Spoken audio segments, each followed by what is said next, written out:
Muy buenos días, mis queridos hermanos, queridos amigos. Qué bendición tener este momento de oración. El Salmo 118, el verso 5 dice: Desde mi angustia clamé al Señor, y Él respondió dándome libertad. Hoy nuestro pensamiento es para que el Señor nos ayude a recuperar a nuestros hijos. El libro de Deuteronomios, el capítulo 4, el verso 40 dice: Obedece sus preceptos y normas que hoy te mando a cumplir. De este modo a ti y a tus descendientes les irá bien, y permanecerán mucho tiempo en la tierra que el Señor su Dios les dará para siempre. Lo que el hijo piensa del padre. A los 7 años, dice: papá es un sabio, lo sabe todo. A los 14 años, dice: me parece que papá se equivoca en alguna de las cosas que me dice. A los 20 años dice: papá está un poco atrasado en sus teorías, no es de la época.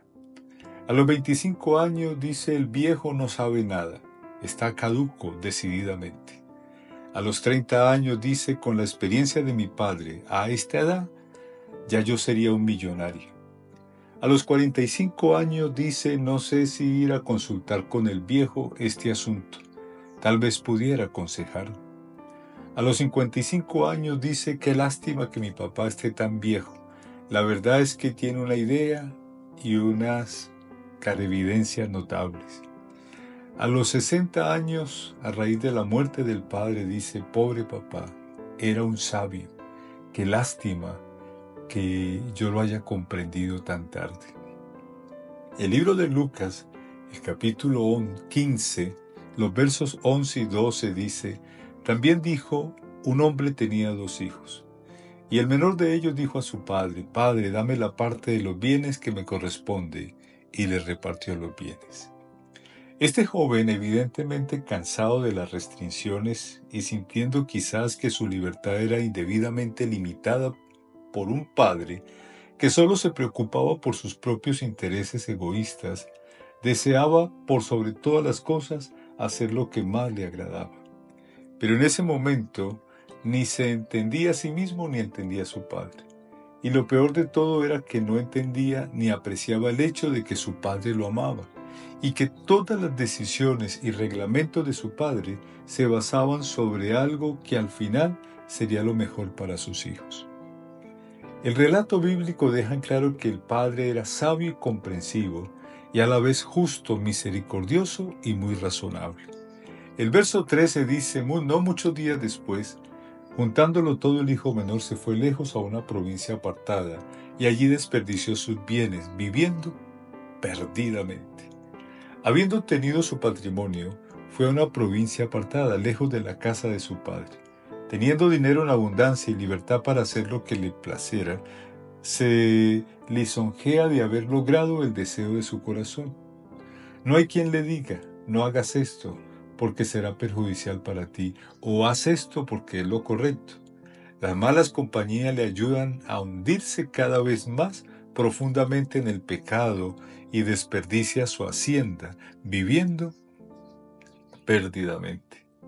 El verso 14 dice: y cuando todo lo hubo malgastado, vino una gran hambre en aquella provincia y comenzó a faltarle. Su fortuna le había parecido tan grande que pensó que podía gastar libremente sin necesidad. Por un momento la pierde, pero su fortuna había desaparecido repentinamente e inesperadamente. Pero es evidente que no había esperado la pobreza y el hambre. La liberalidad del joven no le había ganado ni siquiera un amigo del cual pudiera depender en sus horas de necesidad. El verso 15 y 16 dice: y fue y se arrimó a uno de los ciudadanos de aquella tierra, el cual envió a su hacienda para que apacentase cerdos, y deseaba llenar su vientre de las algarrobas que comían los cerdos, pero nadie le daba. Difícilmente podría haber un trabajo más degradante para un judío, para quien el cerdo es un animal inmundo. El joven no podría haberse humillado más, quizás no estaba capacitado para un empleo mejor. El verso 17 dice: y volviendo en sí dijo: cuántos jornaleros en casa de mi padre tienen abundancia de pan, y yo aquí perezco de hambre. Algunas personas parecen ir a la deriva, llevados por las corrientes de la vida, sin pensar seriamente hasta que se enfrentan con la muerte. Quienes viven, o más bien existen, exclusivamente en un nivel físico nada más, no tienen la capacidad de comprender las lecciones de la vida, excepto cuando éstas se les presentan bajo la forma de necesidades, deseos o dolores físicos. Este joven había vivido fuera de sí, pero ahora volvió en sí. Se encontró a sí mismo, indudablemente, en una experiencia nueva y comenzó a comprender cuán necio había sido. El verso 18 dice: me levantaré, iré a mi padre y le diré: Padre, he pecado contra el cielo y contra ti. Quizás, tanto moral como físicamente, se levantó del letargo y de la desesperación que habían oscurecido su vida con la siniestra amenaza del desastre y la desolación. El verso 21 dice: y el hijo le dijo: Padre, he pecado contra el cielo y contra ti, y ya no soy digno de ser llamado tu hijo. Ya no soy digno de ser llamado tu hijo. Hazme como a uno de tus jornaleros.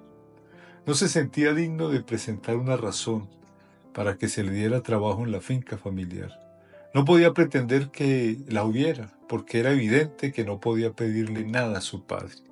El verso 20 dice: y levantándose su padre, y cuando aún estaba lejos, lo vio su padre y fue movido a misericordia, y corrió y se echó sobre su cuello y le besó.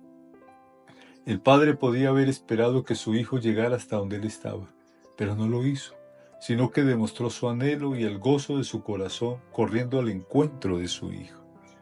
El verso 22 en adelante dice: pero el padre dijo a sus siervos: sacad el mejor vestido, vestidle, y poned un anillo en su mano y calzado en sus pies, y traed el becerro gordo y matadlo, y comamos y hagamos fiesta, porque mi hijo muerto era, y ha revivido, se había perdido y es hallado, y comenzaron a regocijarse.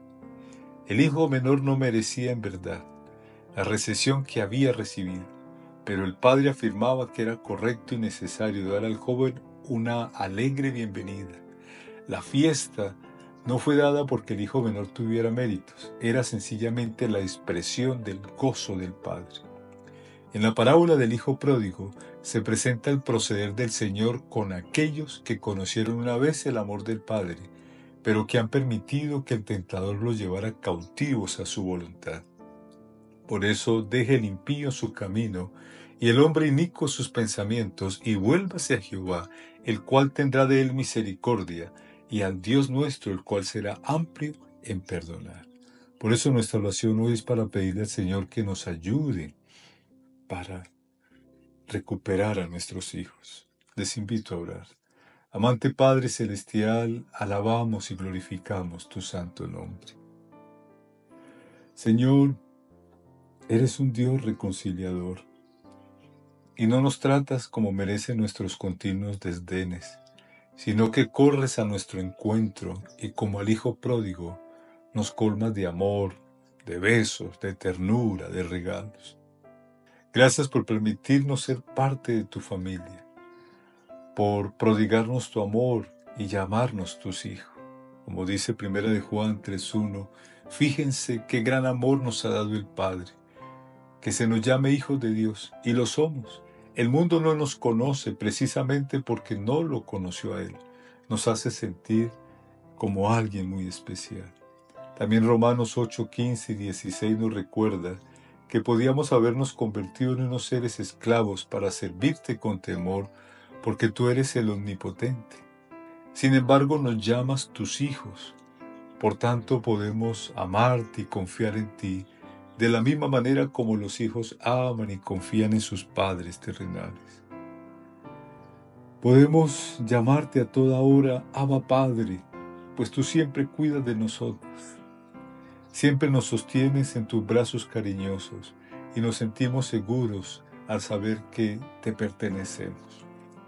Solo deseamos que nuestros hijos puedan sentir lo mismo con nosotros. Gracias por nuestras familias. Danos la dedicación y el compromiso de servirte como lo hizo Josué, para que nosotros también podamos decir: mi familia y yo serviremos al Señor. Ayúdanos a mantener tu ley en nuestro corazón y a recordarle continuamente a nuestras familias tus mandatos, para grabar en el corazón estas palabras, como dice Deuteronomio 6, que te mando hoy. Háblale de ellas cuando estés en tu casa y cuando vayas por el camino, cuando te acuestes y cuando te levantes. Por eso, Señor, ayúdanos, junto con nuestros hijos, a marchar firmes y fieles en tus caminos hasta el día en que tú regreses por segunda vez. Bendiciones que te las imploramos en el nombre de nuestro Señor Jesús. Amén. Amén. Que Dios me les bendiga, queridos hermanos y amigos. Dios me les guarde. Un feliz día les deseamos.